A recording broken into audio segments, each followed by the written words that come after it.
पंढरपूर शहरात काल 26 एप्रिलला शुक्रवारी रोजी सोलापूर लोकसभा मतदारसंघाच्या महाविकास आघाडीचे उमेदवार प्रणिती शिंदे आणि माढा लोकसभा मतदारसंघाचे उमेदवार धैर्यशील मोहिते पाटील यांच्या प्रचारात शरद पवार यांच्या उपस्थितीमध्ये प्रचार सभा पार पडली। या सभेत प्रणिती शिंदे यांनी आक्रमक शैलीत भाजपला धारेवर धरलं। प्रणिती शिंदे म्हणाल्या, पंतप्रधान नरेंद्र मोदींनी जाती धर्मात तेढ निर्माण करणारे वक्तव्य केलं। पंतप्रधान मोदींच्या त्या वक्तव्याचा मी निषेध करते। भाजपचे लोक सोलापुरात येऊन जातीय सलोखा बिघडवण्याचा प्रयत्न करत आहेत। हा महाराष्ट्र जिजाऊंचा महाराष्ट्र आहे, अहिल्या देवींचा महाराष्ट्र आहे, हा रमाईचा महाराष्ट्र आहे, सावित्रीबाईंचा महाराष्ट्र आहे। मी महिला आहे तरी लढत नाहीये, तर मी महिला आहे म्हणून लढत आहे।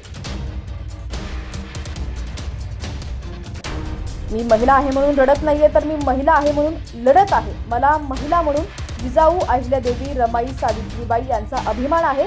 त्यांनी जो संघर्ष केला आम्ही तो व्यर्थ नाही जाऊ देणार, असा एल्गार प्रणिती यांनी यावेळी बोलून दाखवला। ही लढाई आपल्या सर्वांची आहे। भाजपनं मागील 10 वर्षात फोडाफोडी आमदारांची खरेदी विक्री केली।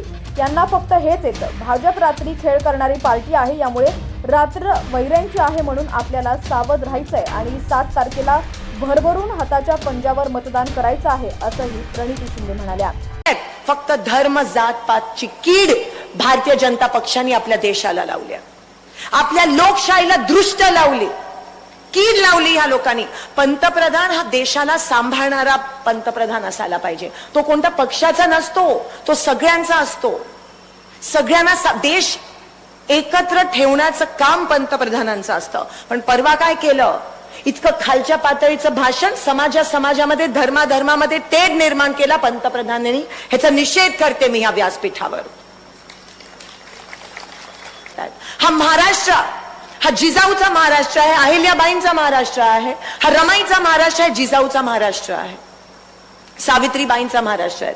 आम्ही मगाशी जानकर साहेब म्हणाले, मी महिला आहे तरी लढत नाहीये, मी महिला आहे म्हणून लढते, आम्हाला अभिमान आहे या सगळ्या लेकींचा। काय केलं काय ह्यांनी मागच्या 10 वर्षात? फक्त फोडाफोडीचं राजकारण आणि खरेदी विक्री आमदारांची, तेवढंच। रात्रीच सगळं करतात। दादा तुम्ही म्हणालात, कोणीतरी म्हणालं की विजय झालाय, पण रात्र वैराची आहे, गाफील राहू नका, कारण ह्यांचे खेळ रात्री चालत असतात। आणि म्हणून आज 10 दिवस आहेत। सतर्क राहा, डोळ्यात पाणी तेल टाकून आपण ह्या ठिकाणी हे इलेक्शन लढलं पाहिजे। येणाऱ्या 7 मेला दादांच्या चिन्हाच्या, दादांच्या नावाच्या बाजूचं चिन्ह, तुतारी घेतलेला माणूस आणि माझ्या नावाच्या बाजूचं चिन्ह हात पहिल्या क्रमांकावर आहे। दादा तुम्हाला कोणता क्रमांक मिळाला? 2, 1 आणि 2।